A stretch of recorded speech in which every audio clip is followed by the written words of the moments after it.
السلام عليكم ورحمة الله وبركاته. أثارت الإعلامية المصرية ياسمين عز الجدل من جديد، وبعدما كانت تثير الجدل بسبب تصريحاتها ضد المرأة في برنامجها كلام الناس، هذه المرة غيرت الضحية، وكانت ضحيتها الأخيرة القفطان الذي وصفته بأنه مجرد عباية بترتر، وأنه مجرد عباية فقط. لكن الناس تحب تغيير الأسامي، وغيرت اسمه من عباية إلى قفطان، معبرة أنها لا تريد الحديث عن القفطان لأن عليه خلاف بين الجزائر والمغرب وتونس.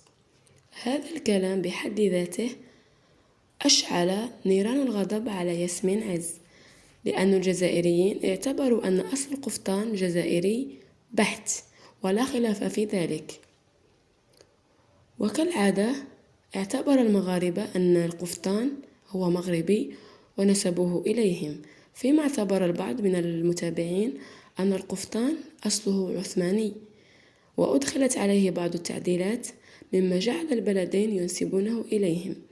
والآن أترككم مع تسجيل لكلام ياسمين عز.